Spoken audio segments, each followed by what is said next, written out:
Thank you everyone for coming to my talk. I'm talking, as you might have seen, about BlindSQLi. So I discovered SQLi injection in a website. Yeah, it exists in 2023.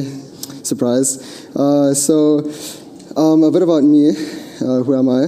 Started programming when I was 12, if you count copying other people's code off the internet and uploading it to microcontrollers as programming. I'm not an expert. I'm just curious, and I'm unemployed, so I have a lot of time on my hands.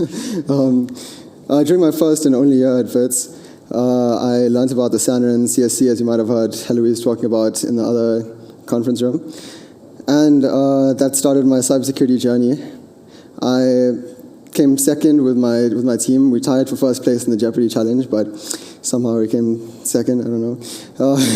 Tied for first place, but so anyone who doesn't know already, there's three main classes of SQLi. There's inbound. That's where you send the request on the web page.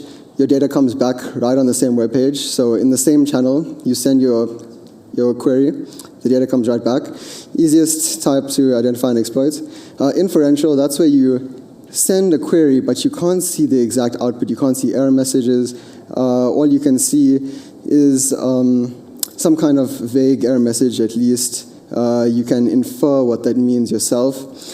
And you have out of band. That's where you get the data back through a different channel, like, for example, HTTP or DNS requests. You get the database to actually make HTTP or DNS requests, maybe even over email, back to you. So that's a different channel.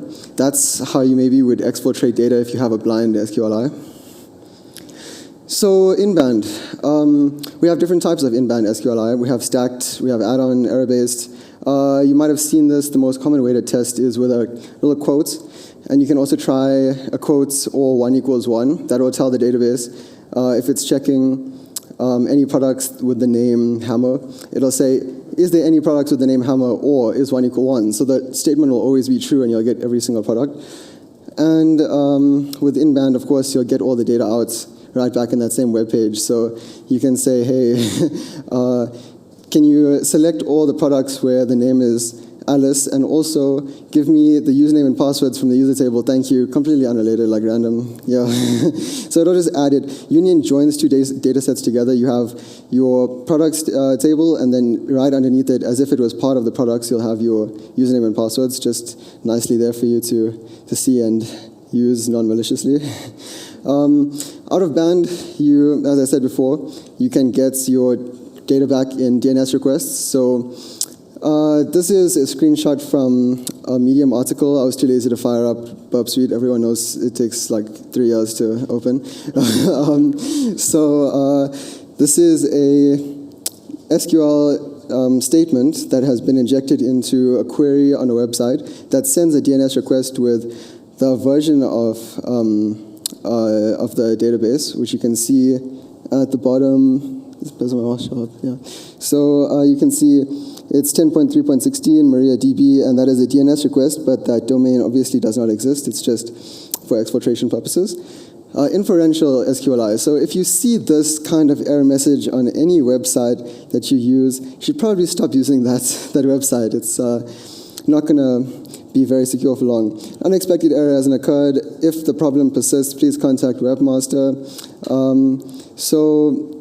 This is not necessarily a website that I got into. This is just the error message that I found is generally a blanket statement. So you might have your try and accept, and your website, your whole entire website will be in that try, and you'll have an accept just in case someone does something you didn't think about, and it'll give you that 404 error page. Just the devs don't have to do much work. So if the database returns a nice error message for you and says, hey, you're missing a parentheses in your statement or something, it's quite easy for you to figure out how to fix your SQLi statement to inject properly. You can figure out what the statement looks in the back end of the website. But if there's no error messages directly from the database, like in this case, you can't actually see what is wrong on the back-end side. It's a little bit more difficult to figure out what the query looks like, but it's still possible to inject statements. So this is an example of what a blind SQLi would look like. You have your select all from products where ID equals 17 MJ4F.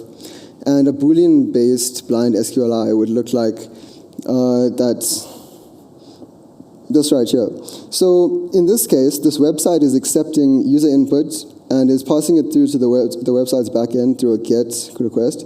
So you can see this is what it should normally look like, and it should end over here. But if I add a little quotes and I add my own little command, and you see there's no quotes on this side because the website auto-completes that for me, it ends up being select all from products where ID equals this product and substring user 11 equals A. So what does that mean?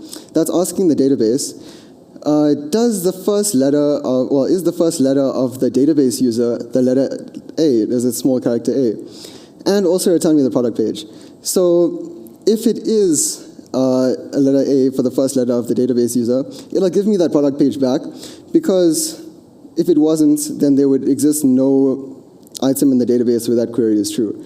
So what you can do with this is, you can see, okay, when my statement is true for the database, or when I get an item back, it gives me, when my extra little statement at the end there is true, and I have a valid item in that ID column, it gives me the product back. But if there is no product, it won't give me any product. And if this little query at the end here is incorrect, then I won't get anything back. I'll most likely get a 404 error message because the website is expecting some kind of product back from the database. And with this, you can get yes or no questions answered from the database. You can say, hey, is the first letter of the database user an A? Yes, it is. Oh, cool, I got a product. If it's not, you'll get an error page. So this way, you can get every single letter of the database user one at a time painfully, or you can script it.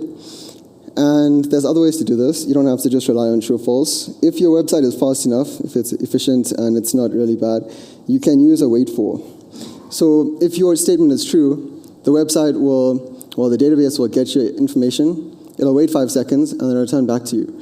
So if your website returns really quickly, like you ask it for something, instantly get the response, and you pass it this, and then suddenly you have to wait and you see that little circle loading for 5 seconds, then it passes it back to you. You know it's actually executing that command, so something over there is working.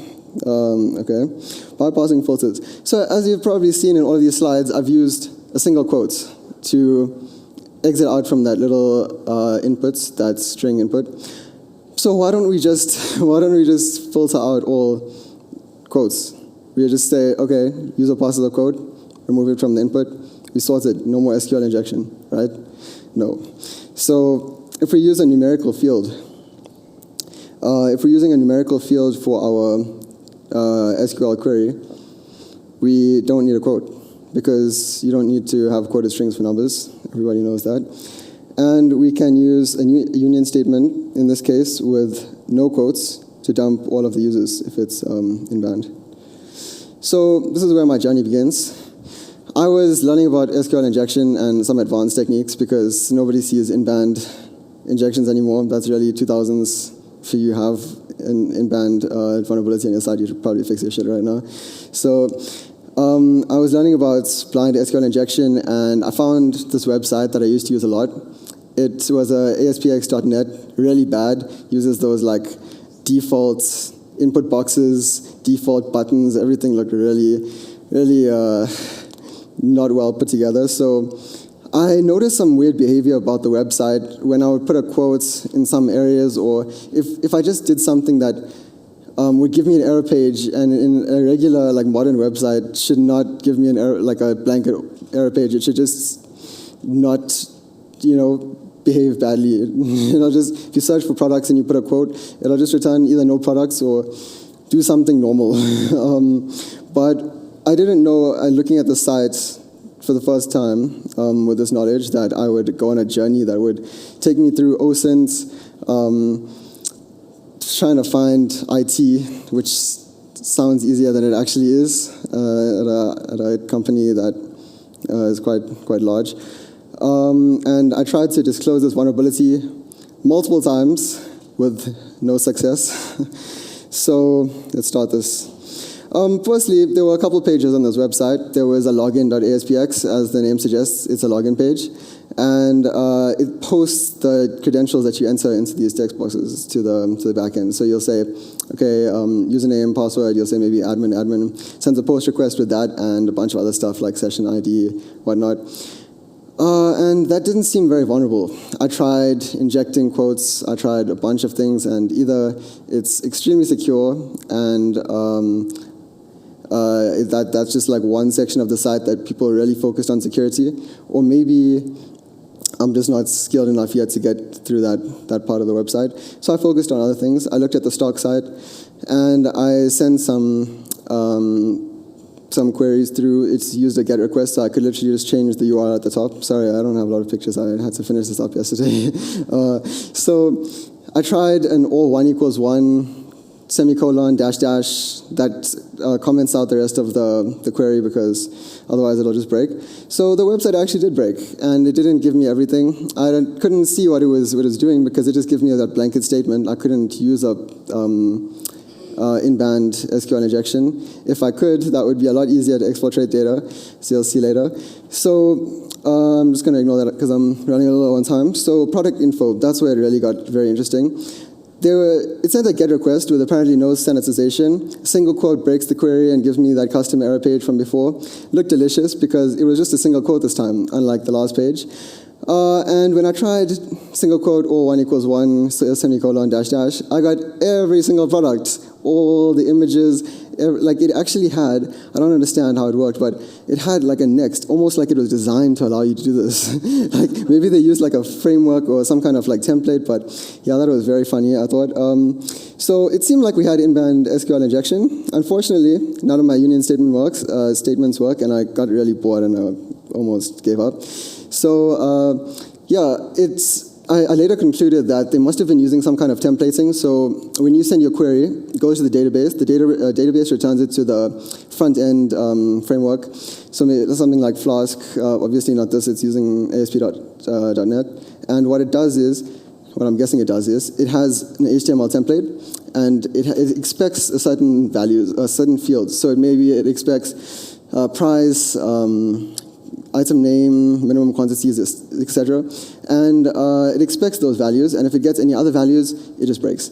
So when I asked it for username and passwords, when I asked it for other values, it couldn't give me anything, even though it was actually processing my statements. How did I know that it was processing my statement? From before, I could use waits for, delay, sleep, whatever you want to call it. I could use that and see if it actually waited.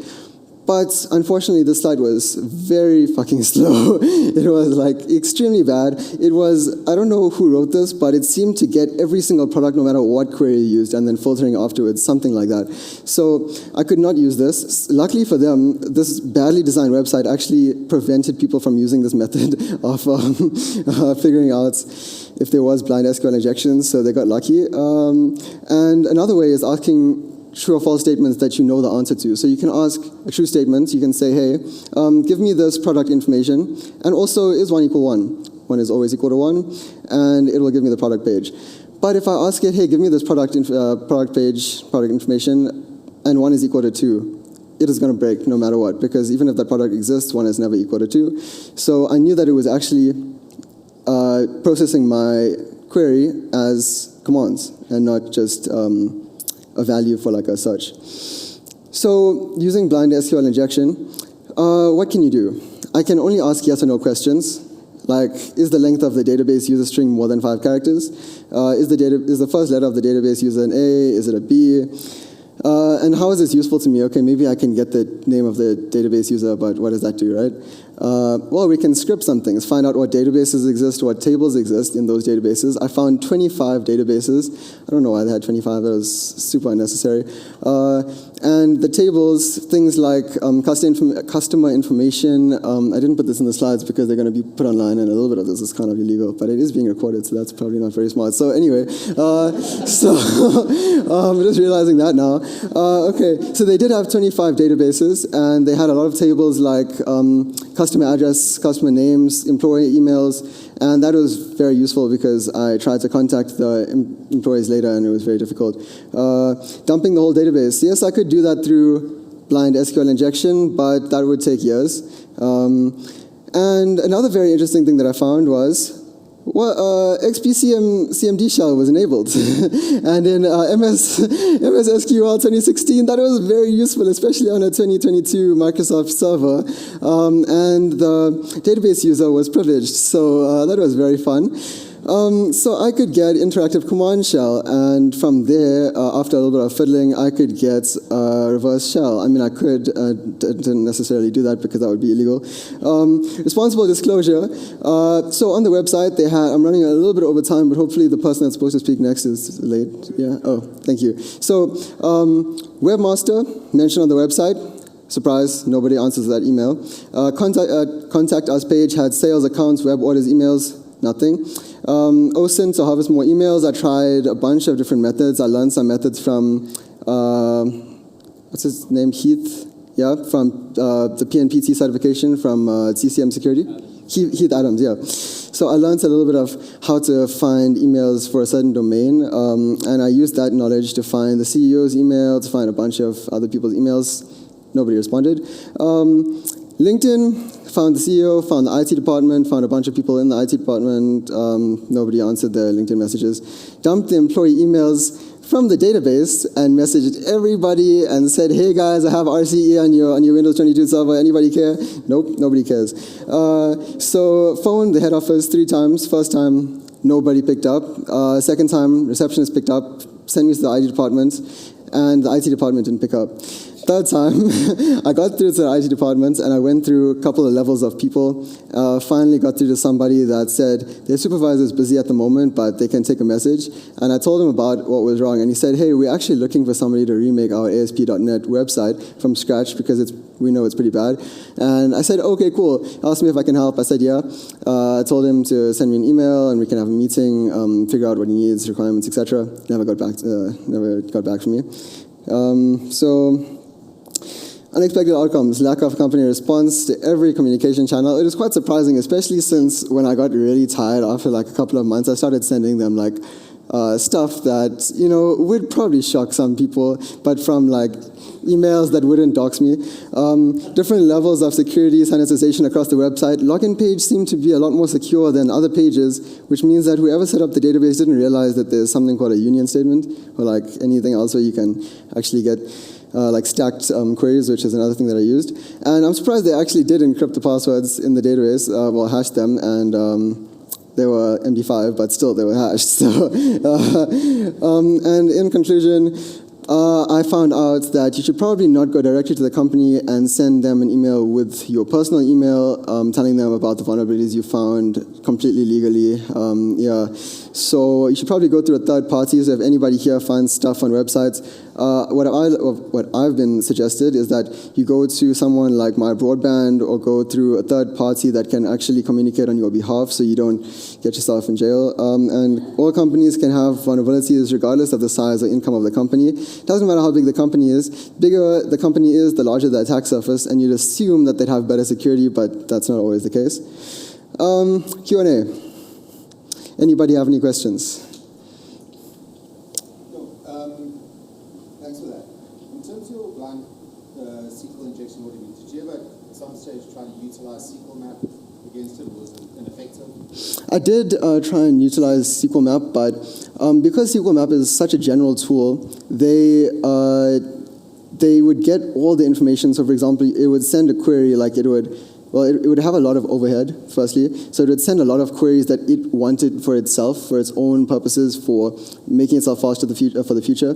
But with my purposes, a lot of that was really unnecessary, and it made it take way longer than it needed to. So I did write some scripts, but the way that I exfiltrated data, SQL map wasn't capable of that. I had to exfiltrate data by well, if I was going to exfiltrate data from that website, my bad, I would have used a webhook and asked the database to send a JSON packet to my webhook, like with an HTTP request, with all of the data. So I would say, hey, please dump this table, send it in a JSON packet to my webhook, because otherwise using SQL map would take like days.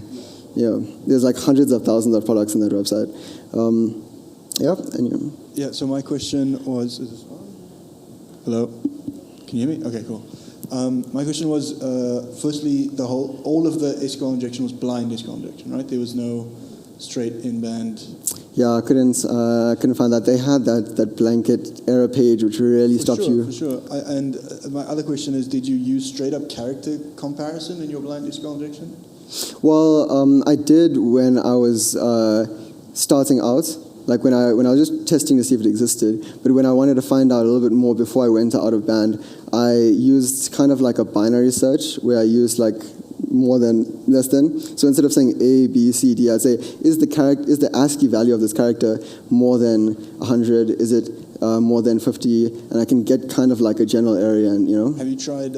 So was this MySQL, the database? Yeah, MySQL 2016. Okay. So with MySQL, MS SQL. Okay, I suppose you can do this in MS SQL, but if you ever hit a MySQL database, you can do what's called bitwise extraction.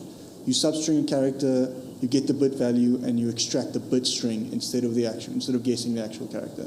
Okay, yeah. I'll look into that. Thank you. And then from there you can create a lookup table. So if you have multiple behaviors in the website, you can extract 2 bits at a time by saying, look, if it's a 2, then delay. If it's a 1, then produce a false. If it's you can map it onto a behavioral table and extract 2 bits at a time. I'll definitely talk to you afterwards about that. Thank you. Anyway, anyone thanks. else? Great talk. Hello. I was just wondering if you have tried bug bounty hunting. Yeah. Sorry. Did I interrupt you there? Okay. Cool. So, yeah. I mean, I should probably do that. Somehow, all the vulnerabilities that I've found so far, those companies don't have bug bounty programs. I just stumble across something that I find interesting and I go on to that. Bug bounty, I feel like it's a bit specific, so I'll have to like focus on a certain area, and then you don't know if there's going to be anything there. With what I've been doing, I've just like stumbled onto most of the things that I've like used curiosity to drive me through. But I definitely want to start that, because at least with bug bounty programs, I have the guarantee that I'm going to get paid. And just one more thing. I would really recommend some sites such as Portswigger and bugbountyhunter.com, just for reference. Thank you. I'll look into that. Anybody else? No? Okay, thank you, everybody. Sorry for taking up so much of your time.